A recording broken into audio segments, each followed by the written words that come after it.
रेक्यूरेंस relation पुनरावर्ती फलन, ठीक है। नया फंक्शन आप लोगों का इसी सेकंड यूनिट का,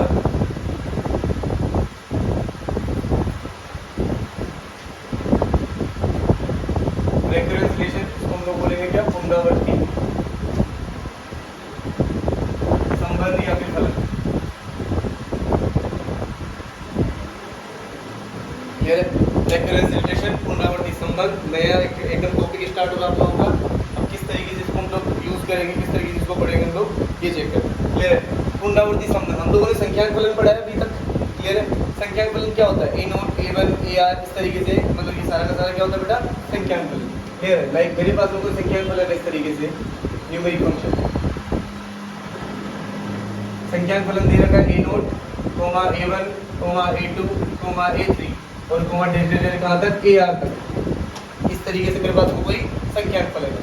तो अगर मुझे इसका पुनरावर्ती फलन निकालना होगा, पुनरावर्ती संबंध अगर मुझे ज्ञात करना होगा, तो उसका पुनरावर्ती संबंध में लिखूंगा ar minus 1 plus ar minus 2।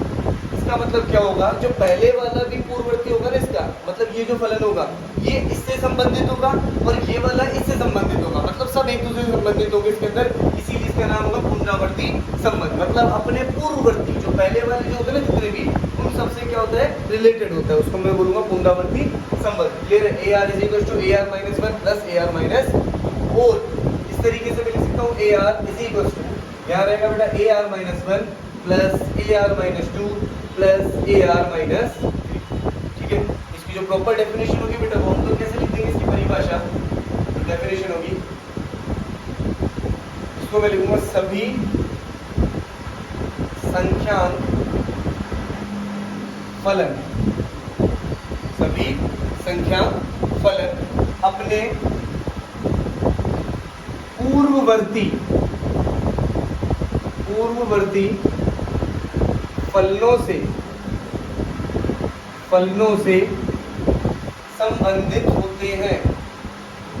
संबंधित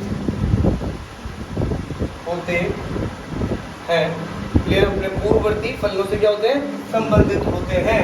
उसको मैं क्या बोलूंगा, पुनरावर्ती फलन या फिर पुनरावर्ती संबंध कहलाते हैं, पुनरावर्ती फलन कहलाते हैं।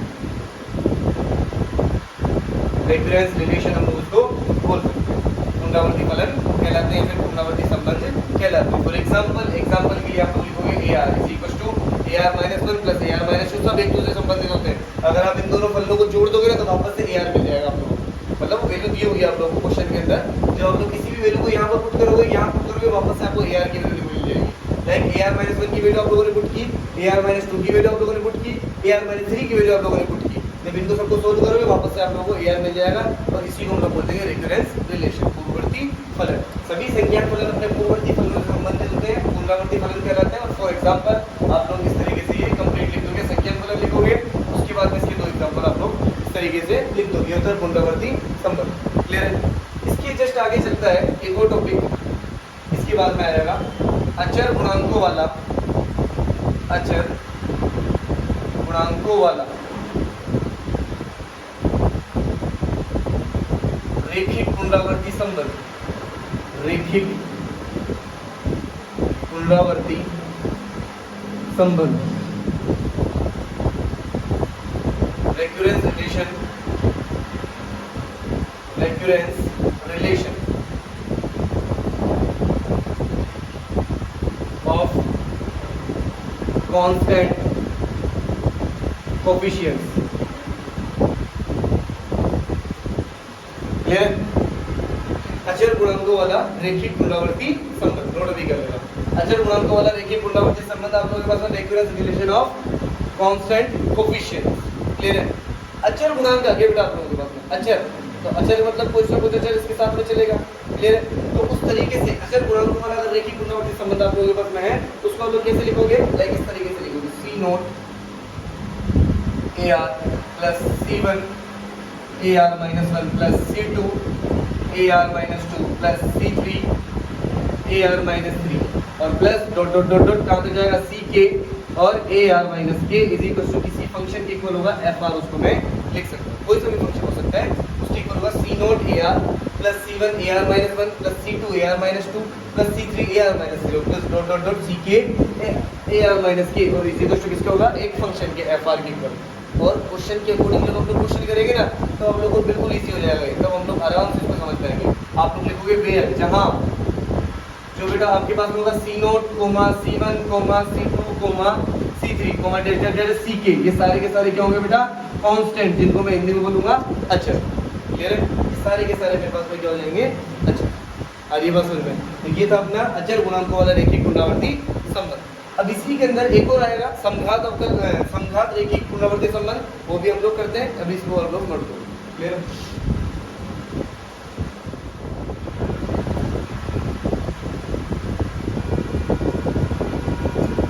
समघात रैखिक अचर गुणांकों वाला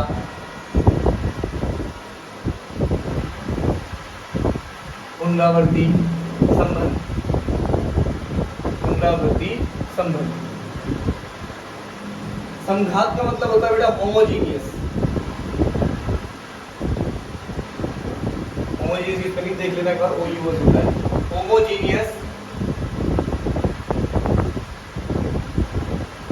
linear constant recurrence relation.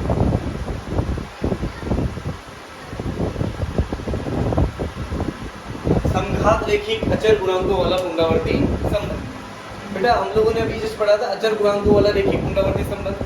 Clear है, तो अचर गुणांकों वाला जो रैखिक पुनरावर्ती संबंध पढ़ा था उसके अंदर पूरा जो रिलेशन था मेरे पास में, पूरा जो संबंध बनाया था मैंने, वो किसके इक्वल था, एक फंक्शन के इक्वल था, किसके एफ आर के इक्वल आ रहा था। तो आ रहा था क्या बेटा, तो अगर मैं इसको लिखता हूँ यदि एफ आर इक्वल्स टू 0, यदि मैंने एफ आर जो फंक्शन था उसको मैंने अगर 0 के इक्वल रख दिया तो वो हो जाएगा समघात रैखिक अचर गुणांकों वाला पुनरावर्ती संबंध। लाइक क्या लिखा था मैंने स्टार्टिंग में, C naught A R plus C one A R minus one plus C two A R minus two plus C three A R minus three और plus dot dot dot dot plus C K A R minus के।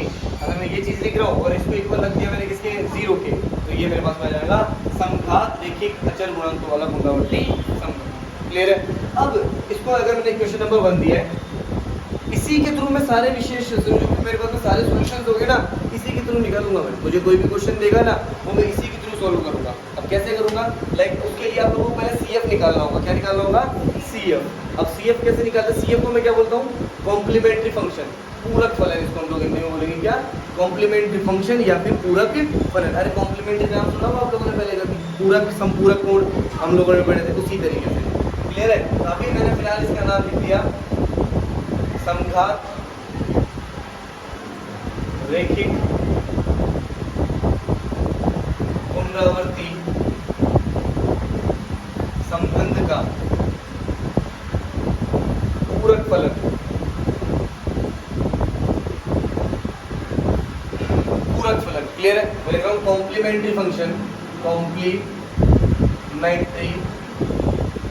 Function of recurrence relation. Homogeneous recurrence relation आप लोग लिखते हैं तो homogeneous, because सारे का सारा काम ये होमोजीनियस के अंदर ही करते हैं। तो complementary function of recurrence relation, homogeneous recurrence relation, तो इसका समघात रैखिक पुनरावर्ती संबंध का पूरक फलन हम लोग उसको बोलेंगे सीएफ। क्यों, कॉम्प्लीमेंट्री फंक्शन। सीएफ का मतलब क्या होगा, कॉम्प्लीमेंट्री फंक्शन। वो हम लोग कैसे ज्ञात करेंगे इधर देखना। मैं सबसे पहले यहाँ लिखूंगा ए आर बराबर में लिखूंगा अल्फा की पावर आर, कोमा इसी तरीके से ए आर माइनस वन को क्या लिख दूंगा मैं, अल्फा की पावर आर माइनस वन। इसी तरीके से मैं ए आर माइनस टू को क्या लिख दूंगा, अल्फा की पावर आर माइनस टू। और इसी तरीके से डॉट डॉट करते हुए अल्फा ए आर माइनस के को क्या लिख दूंगा मैं, अल्फा की पावर आर माइनस आर। ये बात क्लियर है, मैंने क्या किया, ए आर को लिख दिया अल्फा की power R, A R minus one को लिख दिया अल्फा की power are minus one, A R minus two को मैंने लिख दिया अल्फा की पावर आर माइनस टू, और dot dot dot A R minus के को लिख दिया बेटा मैंने अल्फा की power are minus K. Clear है, अब इसको यूज कैसे करेंगे देखना, C F is equal to, अगर मुझे सी एफ निकालना होगा तो मैं क्या लिखूंगा, सी नोट ए आर की जगह कितना रखूंगा मैं, अल्फा की पावर आर। क्लियर है, plus C one A R minus one की जगह कितना रखूंगा मैं, अल्फा की power are minus one. Plus C3 और यहाँ कितना रखूंगा अल्फा की पावर r माइनस 2 और इस तरीके से डॉट डॉट करते हुए कहाँ तक जाएगा Ca और अल्फा की power r minus k is equal to कितना 0। और ये बात ये मैंने सबको जूम किया ar is equal to alpha की power r ar minus 1 is equal to alpha की पावर r माइनस 1 इस तरीके से यहाँ पे यहाँ 2 आएगा ठीक है। C naught C1 C2 alpha की power r minus 2 plus dot dot dot Ck alpha की power r minus k is equal to कितना 0। आगे चलते हैं ये यहाँ CF लिखा हुआ है। अब आप लोगों को क्या करना है, सबसे लास्ट वाला जो भी टर्म होगी मेरे पास में जब क्वेश्चन करूंगा तब भी मुझे ये करना है, सबसे जो लास्ट वाली टर्म होगी ना उसको मुझे लेना है कॉमन। क्लियर है, क्या लेना है कॉमन। तो जब जैसे ही मैंने अल्फा की पावर r माइनस k को मैंने लिया बेटा कॉमन, कॉमन का मतलब क्या होता है, जो भी नंबर मैंने कॉमन लिया उसका पूरी टर्म्स में क्या लग जाना, डिवाइड लग जाना। जब r के अंदर r माइनस k का डिवाइड लगेगा, क्लियर है, तो आ जाएगा आपके पास में ओनली प्लस का k। तो आप लोग क्या लिखोगे C नॉट अल्फा की पावर k, बस ये आएगा। क्यों, क्योंकि r माइनस k लिखा हुआ है यहाँ पे तो प्लस k हो जाएगा ऑलरेडी। फिर से मैं डिवाइड करूंगा, प्लस का कितना आ जाएगा C1 और अल्फा की पावर कितना आ जाएगा r माइनस 1 और प्लस r से r कैंसिल आउट हो जाएगा, k माइनस 1 बचेगा और प्लस सेम चलेगा C2 अल्फा की पावर k माइनस 2 और प्लस डॉट डॉट डॉट, ये वाला तो मैंने कॉमन ले लिया, आपके पास में बच गया प्लस का Ck और इज इक्वल टू कितना आ जाएगा 0। और ये 0 हो नहीं सकता, इसको ले जाके उधर डिवाइड के अंदर ले जाऊंगा तो ये कंप्लीटली कितना हो गया 0। तो आप लोगों के पास में जो CF आया वो आ जाएगा C नॉट अल्फा की power k plus C1 alpha की power k minus 1 plus C2 alpha की पावर k माइनस 2 और plus dot dot dot plus कितना आ जाएगा Ck। इस तरीके से आप लोगों के पास में इसका क्या आ जाएगा, कॉम्प्लीमेंट्री फंक्शन, कॉम्प्लीमेंट्री रिलेशन जिसको हम लोग बोलेंगे कॉम्प्लीमेंट्री फंक्शन CF। क्लियर है, पूरक फलन। अब इसको हम लोग फॉर्मूला लगाए C नॉट अल्फा की power k plus C1 alpha की power k minus 1 plus C2 alpha की power k minus 2 plus dot dot dot plus कितना आ गया Ck। अब आप लोगों ने एक बार पहले पढ़ा होगा, कभी कभी हमारे पास में क्वाड्रेटिक इक्वेशंस आती थी। तो क्वाड्रेटिक इक्वेशन क्या होती थी, अल्फा स्क्वायर प्लस 2 अल्फा और प्लस 1 इज इक्वल टू 0 इस तरीके से हो सकती है क्वाड्रेटिक इक्वेशन। क्लियर है। अब इस क्वाड्रेटिक इक्वेशन के मैं कोई भी आई मीन वैल्यूज निकालता था अल्फा की। क्लियर है, पहले मैं निकालता था d is equal to b square minus 4 ac करता था। तुम लोगों ने देखा था d के मान अगर ग्रेटर देन 0 आता था, अगर d का मान लाइक मैंने लिखा 0 से बड़ा है तो 0 से बड़ा था तो क्या बोलता था मैं इसको, रूट्स आर डिस्टिंक्ट और रियल, मतलब रूट जो वास्तविक और अलग अलग होंगे। क्लियर है। और d का मान अगर 0 के इक्वल आ जाता था, 10th क्लास की बातें बता रहा हूँ मैं, ये d का मान अगर 0 के इक्वल आ जाता हम लोग क्या लिखते थे, समान और वास्तविक रहेंगे, रियल एंड इक्वल रूट्स। और d का मान अगर लेस देन 0 आता था तो मेरे पास में क्या होता था, इमेजिनरी रूट्स। क्लियर है, रूट्स क्या होते थे, इमेजिनरी या फिर काल्पनिक रूट्स। क्लियर है, वो हम लोग यूज करेंगे अभी, उसको आप लोग नोट करो फिर आगे चलते हैं। ठीक है, समघात के हम लोगों ने भी विशेष कॉम्प्लीमेंट्री फंक्शन के थ्रू हम लोगों ने उसके हल किया, मतलब CF हम लोगों ने याद कर लिया। क्लियर है, अब CF के आगे बढ़ते हैं थोड़ा। आप लोगों ने 3 केसेस पढ़े थे क्लास 10th के अंदर, वही वाले केसेस मैं बता रहा हूँ आप लोगों को। केस फर्स्ट होता था कि यदि मूल क्या होते थे, मूल वास्तविक क्या होते थे, वास्तविक और अलग अलग, वास्तविक और अलग अलग। यदि मूल क्या होते थे, वास्तविक और अलग अलग। Roots are distinct and different, distinct and real, sorry distinct मतलब डिफरेंट होता है, डिस्टिंक्ट एंड रियल, उसको हम लोग बोलेंगे। मतलब केस फर्स्ट उसके अंदर अप्लाई कर रहे हैं। तो अगर केस फर्स्ट के अंदर मूल अगर अलग अलग हो, लाइक आपके पास में अल्फा की वैल्यूज आ गई, alpha 1 comma alpha 2 comma alpha 3 comma dot alpha के, तो कोई सी भी वैल्यू आ सकती है। ठीक है, अल्फा के तो कोई सी भी वैल्यू। अब हम लोगों ने क्वाड्रेटिक इक्वेशन सॉल्व की थी, क्वाड्रेटिक इक्वेशन के अंदर कितने मूल आते थे, 2। रूट्स कितने फाइंड होते थे, 2। और क्यूबिक इक्वेशन के अंदर मूल होते थे 3 फाइंड, मूल होते थे 3 फाइंड, और क्वाड्रेटिक इक्वेशन में 2। इसी तरीके से बाई क्वाड्रेटिक में मूल 4 होते हैं। तो जितने जिस तरह की इक्वेशन होती है उतने ही मूल हमें मिल जाते हैं। तो यहाँ पर भी सेम होगा, अल्फा की values alpha 1 alpha 2 alpha 3 dot dot alpha के तक कुछ भी मिल सकती है। तो अगर मूल वास्तविक तथा अलग अलग हो तो उसके लिए मैं फॉर्मूला अप्लाई करूंगा, C1 अल्फा 1 की power r plus C2 alpha 2 की power r plus C3 alpha 3 की पावर r और plus dot dot dot plus Ck alpha k की power r is equal to कितना, 0। अगर मूल के हो वास्तविक और अलग अलग, मूल के हो वास्तविक और अलग अलग, केस से ये सब आप लोगों को एक बार कल याद रखना पड़ेगा। बाकी जब हम लोग क्वेश्चन करेंगे तो क्वेश्चन के अकॉर्डिंग एक बार में फिर से याद हो जाएगा। क्लियर है? क्वेश्चन में प्रॉब्लम नहीं आएगी, जब हम लोग क्वेश्चन करेंगे क्वेश्चन इजी लगेगा आप लोग। केस सेकंड है बेटा मूल जब हो वास्तविक और समान, roots are real and equal, roots क्या हो, रियल हो और इक्वल हो, उस टाइम पर जो फॉर्मूला लगेगा वो लगेगा इस तरीके से C1 प्लस C2, और C2 के साथ में आप लोगों को मिलेगा यहाँ पर लाइक C1 अल्फा 1 की पावर r मिला था, C2 अल्फा 2 की पावर r मिला था, C3 अल्फा 3 की पावर r मिला था, plus dot dot dot CK alpha k की power r is equal to 0 मिला था। तो C2 के साथ में आपको मिलेगा यहाँ पर AR plus C3 a raise to power, यहाँ पर r मिलेगा C2r C2 और यहाँ C3 r स्क्वायर मिलेगा प्लस C4 r क्यूब मिलेगा प्लस डॉट डॉट डॉट यहाँ तक चलेगा CK और r की पावर जाएगा k माइनस 1, और इन सब के साथ में जो कॉमन आएगा वो मेरे पास में आएगा अल्फा की पावर r। ऐसा क्यों हुआ पता है क्यों? Because alpha is equal to alpha 1 is equal to alpha 2 is equal to alpha 3 is equal to alpha 4, because सारे के सारे क्या है ये मूल समान होंगे, सारी की सारी वैल्यूज क्या आएंगी इक्वल। अगर सारे मूल समान है बेटा तो अल्फा की पावर r मैं यहाँ पर एक साथ लिख दूंगा कॉमन लेके, और उसके बाद में C1 plus C2r plus C3r square plus C4r cube plus dot dot dot CK r की पावर k माइनस 1 और इज इक्वल टू कितना आ जाएगा 0। ये दो चीजें आप लोगों को याद रखनी पड़ेगी। अगर आप लोग दो चीजें याद रख ली तो क्वेश्चन में कोई भी प्रॉब्लम नहीं आएगी, आप लोग इजीली क्वेश्चन को कैलकुलेट कर पाओगे। क्लियर है? ये रहेगा केस सेकंड। अब केस थर्ड आता है। बोला केस थर्ड सर कौन सा आता था 10th क्लास के अंदर? केस थर्ड हम लोगों ने पढ़ा था कि वो जो आता था इमेजिनरी नंबर आता था, काल्पनिक वाला। क्लियर है? अभी हम लोग केस थर्ड जो पढ़ रहे हैं वो थोड़ा डिफरेंट पढ़ रहे हैं। केस थर्ड हम लोग क्या पढ़ेंगे? काल्पनिक नहीं पढ़ेंगे हम लोग, फिलहाल पढ़ रहे हैं केस थर्ड। कुछ मूल समान, सम रूट्स आर इक्वल, कुछ मूल समान एंड, और कुछ मूल क्या हो अलग अलग हो, कुछ मूल अलग अलग, some roots are equal and some roots are different, कुछ मूल समान और कुछ मूल अलग अलग हो। सपोज दैट आपके पास में alpha 1 is equal to alpha 2 हो गया, alpha is equal to alpha 3 हो गया, इज इक्वल टू अल्फा 4 हो गया। ये चार तो समान आ गए और बाकी अलग अलग रहेंगे। अगर ये चार मूल मेरे पास तो समान आ गए तो समान वाला केस कौन सा है? ये वाला। क्लियर है? तो इन चारों को मैं करूंगा इस वाले केस के थ्रू। किसके थ्रू करूंगा? इसके। तो इसके थ्रू मैं क्या लिखूंगा यहाँ पर? C1 plus C2 r plus C3 r square plus C4 r cube, और इन सब के लिए मैं क्या करूंगा? डायरेक्ट लिख दूंगा अल्फा की power r as it is. ये किसके लिए? 4 के तक आएंगे, अल्फा की पावर 4 तक है ना, तो ये कांस्टेंट कहां तक? 1 2 3 और 4 तक। उसके बाद वाला मैं करूंगा इस वाले केस के थ्रू। क्लियर है? क्योंकि वो सारे अलग अलग है और अलग वाले केस के थ्रू करूंगा तो यहाँ लिखूंगा कितना? C5 alpha 5 r plus C6 alpha 6 r और प्लस डॉट डॉट डॉट यहाँ तक जाएगा CK अल्फा k की power r is equal to कितना जाएगा? 0। तो इस तरीके से मैं इनको क्वेश्चन को सोल्व करूंगा। हम लोग इस पे बेस कुछ क्वेश्चंस करते हैं।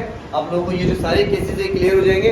1 2 3 वेरी वेरी इंपॉर्टेंट चीजें, ये वाली चीजें इनको एक बार अच्छे से लर्न करना। इसी के ऊपर हम लोग क्वेश्चंस करेंगे अभी। क्लियर है? ठीक है, अब हम लोग क्वेश्चंस कर रहे हैं इसके ऊपर। निम्नलिखित पुनरावृत्ति संबंधों को हल कीजिए। निम्नलिखित पुनरावृत्ति मतलब रिकरेंस रिलेशनों को हल करना है, संबंधों को हल कीजिए। इसके अंदर बेटा फर्स्ट पॉइंट आप लोगों का फर्स्ट क्वेश्चन है AR is equal to AR minus 1 plus AR minus 2 where R is greater than equal to 2 और A naught is equal to 0 और A1 इज इक्वल टू 1। आप लोगों की बुक का ही क्वेश्चन है और इंपॉर्टेंट क्वेश्चन है। किस तरीके से हम लोग इनको रेकरेंस रिलेशन को सोल्व करेंगे वो भी हम लोग देखते हैं। AR is equal to AR minus 1 plus AR minus 2। क्या करना है इस क्वेश्चन के अंदर? स्टार्टिंग सॉल्यूशन देखो। ये लिखा हुआ बेटा AR, सारे फंक्शन को इस तरफ लेके आओ। मैंने इसको लिख दिया बेटा AR minus 1 minus AR minus 2 is equal to कितना हो गया? 0। क्लियर है?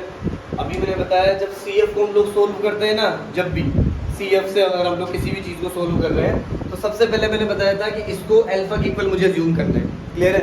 AR इज इक्वल टू मुझे मैंने अज्यूम किया AR is equal to alpha raise to power r, और सेम AR माइनस 1 को मैंने अज्यूम किया था alpha raise to power r minus 1, और AR माइनस 2 को मैंने अज्यूम किया था alpha raise to power r minus. इस तरीके से मैंने अभी आप लोगों को जब बताया था तो उस टाइम पर मैंने अज्यूम किया था। तो ए आर की वैल्यू बेटा alpha raise to power are minus alpha raise to power are minus 1 minus alpha raise to power are minus 2 is equals to 0। Clear. Alpha raise to power are minus alpha raise to power are minus 1 minus alpha raise to power are minus 2 is equals to आ गया 0। ठीक है, तो अभी मैं फिलहाल इसमें से मैंने कॉमन लिया अगर alpha raise to power are minus 2, alpha raise to power are minus 2 मैंने बताया था लास्ट वाला हमेशा कॉमन लेना। मैंने बताया alpha raise to power are minus के को मैंने कॉमन लिया था उस टाइम पर भी, तो alpha raise to power are minus 2 को मैंने लिया कॉमन। अभी मेरे पास में कितना बच गया alpha raise to power 2 minus alpha and minus 1 is equal to कितना आ गया 0। ये उस तरफ जाके 0 हो जाएगा। आप लोगों के पास बेटा इक्वेशन बच गई alpha square minus alpha minus 1 is equal to clear है। Alpha square minus alpha minus 1 is equal to आ गया 0। अब अभी मेरे पास में क्वाड्रेटिक इक्वेशन की फॉर्म में अब इसके मैं मूल्स निकालता हूँ, मतलब इसके रूट्स निकालूंगा, मूल ज्ञात करूंगा। तो मूल ज्ञात करने के लिए हम जानते हैं वी नो दैट सीधे दराचार्य फॉर्मूला, क्वाड्रेटिक फॉर्मूला आप लोगों ने नाम सुना होगा। फॉर्मूला लगाऊंगा alpha is equal to minus B plus minus under root of B square minus 4ac upon 2a। ये फॉर्मूला मेरे पास में क्लियर। तो अभी मैं लिखूंगा alpha is equal to minus B, what is the value of B minus 1, तो ये माइनस बी और माइनस 1 तो प्लस 1 हो गया, plus minus under root of B square, तो इसका लगूंगा minus 1 square and minus 4, what is the value of a 1 और c की वैल्यू माइनस 1 अपॉन में 2a। तो alpha is equal to 1 plus minus under root of 1 square is 1 minus minus plus 4 upon में कितना आ गया बेटा 2। So alpha is equal to 1 plus minus root 5 upon 2। Clear. दो रूट मुझे फाइंड करने होते हैं, मेरे को दो रूट मिल गए। Alpha is equal to 1 plus minus root 5 upon 2, तो एक बार अगर मैं लिख दूंगा इसको alpha is equal to 1 plus root 5 upon 2 और एक बार मुझे मिलेगा alpha is equal to 1 minus root 5 upon 2। एक रूट ये मिल गया और एक रूट ये, दो रूट्स मुझे मिल गए। Alpha is equal to 1 plus root 5 upon 2, alpha is equal to 1 minus root 5 upon 2। Clear है। दो रूट मिले और दोनों रूट मुझे क्या मिले अलग अलग, ये प्लस है उधर माइनस है, दोनों रूट मुझे क्या मिले अलग अलग। तो अलग अलग वाली कंडीशन लगाऊंगा। कौन सा कंडीशन लगेगा केस फर्स्ट, कौन सा केस लगेगा केस फर्स्ट। तो अब मैं लिखूंगा यहाँ पर formula we know that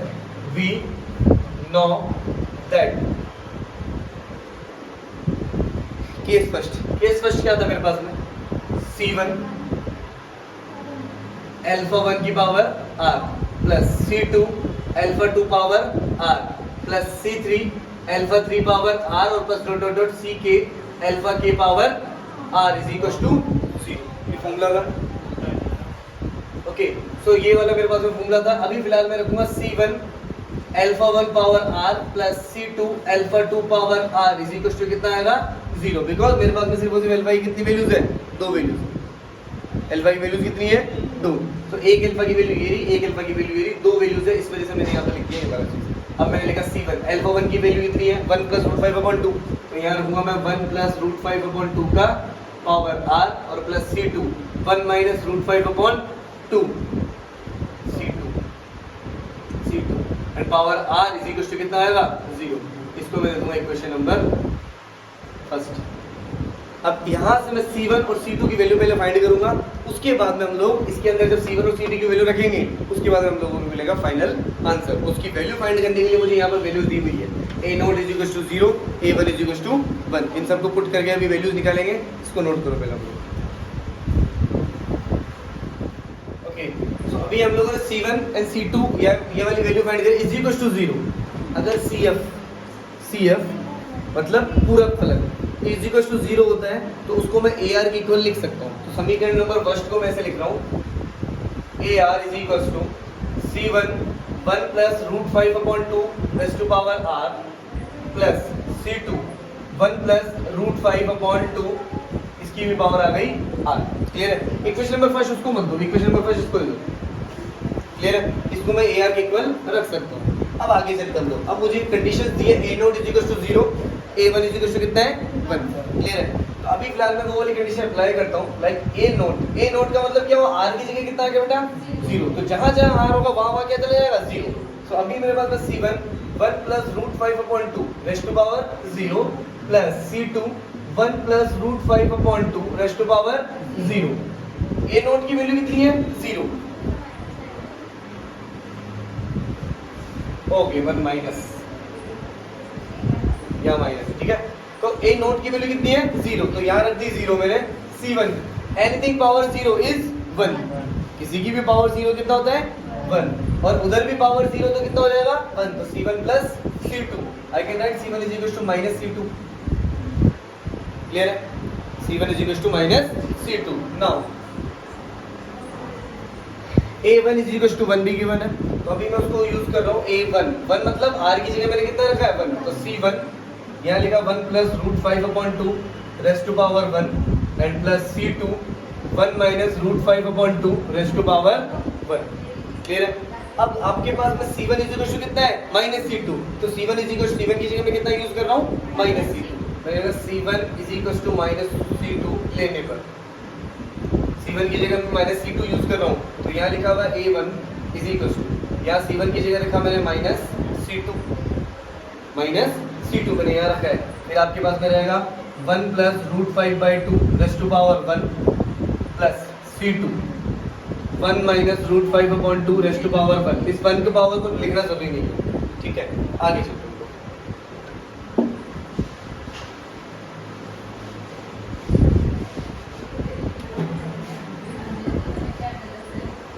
A1 की वैल्यू कितनी है, A1 की वैल्यू कितनी है 1, तो यहाँ से मैंने उठाई 1 इज इक्वल टू, दोनों तरफ C2 कॉमन आ रहा है, तो मैंने क्या किया यहाँ से C2 कॉमन लिया। अब जैसे C2 कॉमन लूंगा तो ये वाला लिख रहा हूँ पहले मैं 1/2 माइनस रूट 5/2, 1/2 माइनस रूट 5/2, सबसे पहले ये वाला लिख रहा हूँ, उसके बाद लिख रहा हूँ माइनस 1/2 और माइनस रूट 5/2, 1/2 और 1/2 से कैंसिल आउट हो गया ये कंप्लीट, ठीक है। अब माइनस रूट 5/2 माइनस रूट 5/2, तो 1 is equal to C2 multiply by, यहाँ से 2 एलसीएम आएगा, ऊपर कितना हो जाएगा माइनस का 2 रूट 5, 2 से 2 कैंसिल आउट हो गया, 1 is equal to minus C2 root 5 आ गया, C2 की वैल्यू आ जाएगी माइनस 1/√5, ये आ गई C2 की वैल्यू। तो C1 की वैल्यू कितनी हो जाएगी, C2 is equal to C1 है तो प्लस का हो जाएगा, प्लस का 1/√5। अब इस सबको वैल्यू को मैं कहाँ रखूंगा समीकरण नंबर 1 में, तो मैं लिखूंगा समीकरण 1 में मान रखने पर put value in equation number 1, तो जब समीकरण 1 में रखूंगा वैल्यू तो आपके पास में कितना आ जाएगा AR is equal to, C1 की वैल्यू कितनी है 1/√5 और 1 plus root 5/2 raise to power R, उसके बाद रहेगा plus C2 value minus root 5, तो माइनस 1/√5 और रहेगा कितना 1 minus root 5/2 raise to power R, ये AR की आ जाएगी फाइनल वैल्यू, गेटिंग इट, इसको नोट करो कंप्लीट, ठीक। अपने वही फर्स्ट का थर्ड क्वेश्चन है, AR is equal to 6 AR minus 1 minus 11 AR minus 2 और plus 6 AR minus 3, A naught is equal to 1 given है, A1 is equal to 2 given है, A3 इज इक्वल टू कितना given है 6, clear है। Start करते हैं, मैंने अभी वाला जो क्वेश्चन बताया था उसी के अकॉर्डिंग इसको सबको ट्रांसफॉर्म करना है, AR minus 6 AR minus 1 then plus 11 AR minus 2 और इसको इधर ट्रांसफॉर्म करना 6 AR minus 3 is equal to कितना आएगा 0, क्लियर है। सेम उसी तरीके से नाउ माना let AR is equal to alpha power R, AR minus 1 is equal to क्या मानोगे अल्फा की power R minus 1, AR minus 2 is equal to alpha power R minus 2, AR minus 3 is equal to alpha power R minus 3, alpha power R minus 6 alpha power R minus 1 plus 11 alpha की power R minus 2 minus 6 alpha power R minus 3 is equal to कितना आएगा 0। सबसे last वाला विषय common लेना है, तो यहाँ से मैं कॉमन लूंगा अल्फा पावर R माइनस 3 को, तो यहाँ बच जाएगा alpha cube minus 6 alpha square plus 11 alpha minus 6 is equal to 0, because common का मतलब होता है सारे नंबर पे डिवाइड लग जाना, और जब मैं इसका डिवाइड करूंगा कंप्लीट तो ये सारे के सारे सब्ट्रैक्ट होंगे और ये वाली स्टेप आपके पास सामने बच जाएगी, alpha cube minus 6 alpha square plus 11 alpha minus 6 is equal to 0, ठीक है। ये उधर जाएगा 0 हो जाएगा कंप्लीटली, आपके पास में रहेगा alpha cube minus 6 alpha square plus 11 alpha minus 6 is equal to 0। Cubic equation आ गई है, क्यूबिक इक्वेशन सोल्व करनी हम लोगों ने क्लास 9th में सीखी है, ठीक है। क्या सीखी है सर हम लोग भूल चुके हैं, वापस से सिखाओ सर आप एक बार। क्लियर है? क्या करना है, सबसे पहले वैल्यूज पुट करके देखनी है, जिससे भी जीरो आ रहा होगा वो उसका एक फैक्टर होगा डेफिनेटली। क्लियर है? बिल्कुल शॉर्ट ट्रिक बताऊंगा आप लोगों को, क्यूबिक इक्वेशन को सोल्व करने की बहुत छोटी सी ट्रिक है। ठीक है, कंप्लीट हम लोग डिवाइड करके नहीं निकालेंगे इसको, बिल्कुल इजी सी ट्रिक है। यहाँ पर सबसे पहले 1 रख के चेक करूंगा मैं, 1 रखने पर क्या ये 0 हो रहा है? यहाँ 1 रखा और यहाँ 1 रखा, 1 - 6 -5, यहाँ 1 रखा, यहाँ -6, 11 - 6 5, तो -5 + 5 कितना हो गया? 0। तो कंप्लीट 1 से कितना हो रहा है? 0। इट मींस 1 इसका एक फैक्टर है। अगर 1 इसका एक फैक्टर है तो ध्यान रखना इसको रफ में सोल्व करना है ऐसे, एग्जाम में नहीं दिखाना, बिकॉज वैलिड ट्रिक नहीं होती है। ठीक है, यहाँ पर रखा मैंने 1, यहाँ रखेंगे 1, -6, 11 और -6, इन सबके कोफिशिएंट को यहाँ रखना है। अल्फा क्यूब का गुणांक कितना है? 1, अल्फा स्क्वायर का गुणांक कितना? -6, अल्फा का गुणांक कितना है? 11, और ये -6 एज इट इज कंप्लीटली आ जाएगा। क्लियर है? अब यहाँ पर 1 लिखा हुआ है, इस 1 को एज इट इज लिख दो। ये वाला जो 1 है ना, ये पहला वाला कोफिशिएंट, पहला वाला गुणांक हमेशा डायरेक्टली लिख दो 1। ठीक है, अब 1 को 1 से मल्टीप्लाई करेंगे तो कितना आता है? 1, यहाँ लिखना है 1। -6 1 कितना हो गया? -5, भाई +1 और -6 कितना होता है? -5, यहाँ रख दिया मैंने -5। अब -5 को 1 से मल्टीप्लाई करो, कितना आएगा? -5 आ गया। 11 - 5 कितना होता है? 6, ये लो जी यहाँ पर 6। अब 6 को 1 से मल्टीप्लाई किया तो कितना आएगा? 6, 6 - 6 कितना होगा? 0। यहाँ 0 बनना बहुत ज्यादा जरूरी है, यहाँ पर लिख दिया मैंने कितना? 0। अब ये लिखा हुआ 1 क्या पता है? जब x - 1 होता है मेरे पास में, x - 1 = 0, तब मैं उसको 1 को ट्रांसफॉर्म करके कितना आ जाता? 1। क्लियर है? तो यहाँ लिखूंगा बेटा मैं x - 1, और जो ये सब नंबर्स है ना, इन सबको इक्वेशन की फॉर्म में लिख। 1 के साथ में 1 का कोएफिशिएंट होगा x², -5 के साथ में होगा x, और 6 एज इट इज आ जाएगा = 0। ये एक तरीके से आपका x - 1 अलग हो गया, और ये आपकी क्वाड्रेटिक इक्वेशन मतलब द्विघात समीकरण के अंदर कन्वर्ट हो गई। ठीक है, सिर्फ और सिर्फ ये वाली ट्रिक ध्यान रखना। क्लियर है? इसको वापस से एक बार प्रिपेयर, वापस से दिखा रहा हूँ मैं एक बार। यहाँ पर आपने 1 पुट किया, 1 रखने से क्या आ रहा था? ये 0, तो मैंने यहाँ रख दिया 1। अब इन सबके जो गुणांक के कोफिशिएंट है वो सारे यहाँ लिखना, 1 -6 11 -6, सारी चीजें यहाँ लिख दी। उसके बाद में क्या करना है? ये वाला 1 एज इट इज उठा के नीचे रखो। 1 को 1 से मल्टीप्लाई किया तो कितना आएगा? 1, ये बन गया यहाँ पे। +1 और -6 कितना होगा? -5, तो यहाँ आ गया -5। -5 को 1 से मल्टीप्लाई किया तो कितना आएगा? तो यहाँ रखा -5। 11 - 5 कितना हो गया? 6, 6 को 1 से मल्टीप्लाई किया तो कितना आएगा? +6, -6 + 6 कितना हो गया? 0, कंप्लीटली 0 हो गया वो। अब यहाँ पर इनके 1 कब आता है? जब x - 1 होता है, क्योंकि 0 रखता हूँ 1 उधर जगह 1 हो जाता है, तो x - 1 तो एक फैक्टर हो गया। और इसके साथ में लिखना है x², इसके साथ में लिखना है x, और वो वाला कोफिशिएंट एज इट इज आएगा। ये लिखना है x², इसके साथ लिखना है x, और वो वाला एज इट इज आएगा। तो x² - 5x + 6 कितना आ गया? 0। इसी तरीके से कोई सी क्यूबिक इक्वेशन को सोल्व कर सकते हो आप लोग। बहुत सारी क्यूबिक इक्वेशन होती है, बैठ के यहाँ पे डिवाइड लगाने नहीं बैठना कभी भी एग्जाम में। ठीक है, छोटी सी ट्रिक है, इसको यूज करो और सारे के सारे क्यूबिक इक्वेशन को आप लोग सोल्व कर सकते हो। क्लास 9 के क्यूबिक, क्लास 9 में हम लोग वो काम करते थे, अभी ये काम नहीं करना है। ठीक है, डायरेक्टली सोल्व करना है। अभी x - 1 आ गया, इसको मैं द्विघात समीकरण के अकॉर्डिंग, द्विघात सूत्र के अकॉर्डिंग इसको सोल्व करूंगा। ठीक है, सबसे पहले इसके अंदर मैं द्विघात ही लगाऊंगा। ये x - 1 तो ऐसे रखो, यहाँ द्विघात लगा रहा हूँ। द्विघात क्या लगाऊंगा? अरे ये अल्फा चल रहा है बेटा, इसको अल्फा रहने दो। ठीक है, अल्फा। अब ये अल्फा स्क्वायर -5 पे + 6 लिखा हुआ है। फॉर्मूला क्या होता है? अल्फा = -b ± (b² -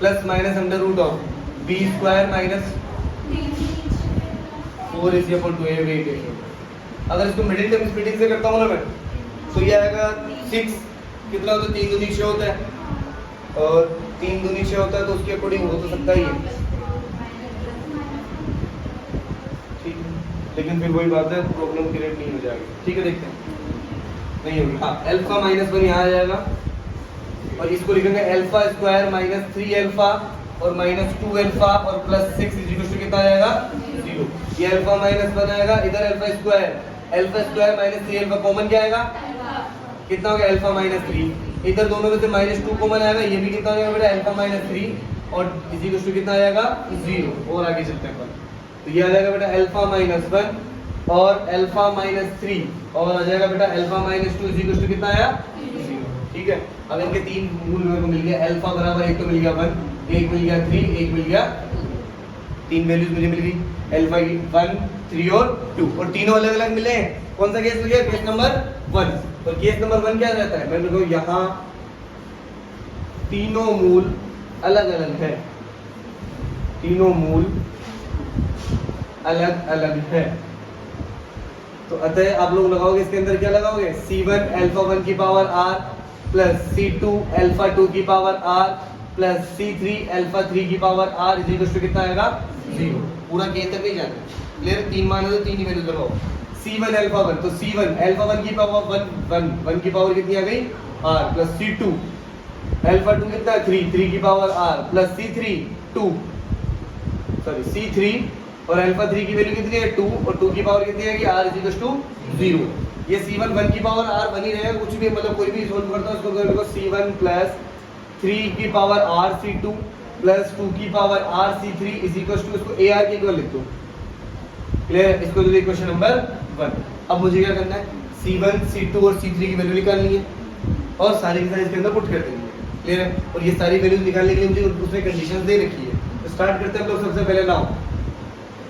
सबसे पहले रखा बेटा मैंने ए नोट मतलब r की वैल्यू 0, तो ये आएगा C1 plus 3 raise to power 0 C2 plus 2 raise to power 0 C3। So A naught is equal to आएगा C1 3 रेज़ टू पावर 0 मतलब 1, तो कितना हो गया प्लस C2 और ये भी कितना आ गया C3। इक्वेशन नंबर दे दो इसको 2 एंड ए 0 तो हो गया। अब एक बार निकालेंगे, सॉरी ए नोट की वैल्यू भी रखनी है। ए नोट की वैल्यू कितनी है 1, यहाँ रखो A1 r की जगह रखना 1, तो यहाँ रखेंगे C1 प्लस 3 r की जगह फिर से 1 रखेंगे C2 प्लस 2 r की जगह 1 रखेंगे, यहाँ आ जाएगा C3। तो A1 की वैल्यू कितनी है 2, तो 2 is equal to C1 plus 3 C2 plus 2 C3।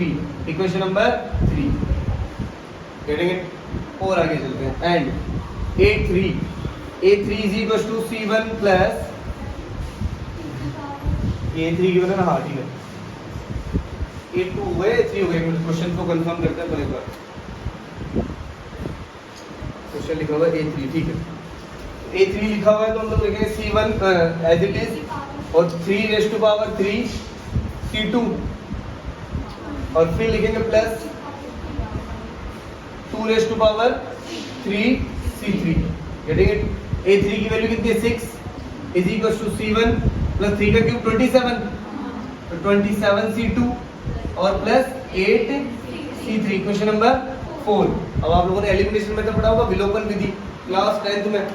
अब उसको विलोपन विधि के थ्रू इन तीनों इक्वेशन को मुझे सोल्व करके C1 C2 और C3 की वैल्यू निकालनी है और उस वैल्यू को उठा के यहाँ पुट कर देना है, ठीक है। इसको नोट करो आगे।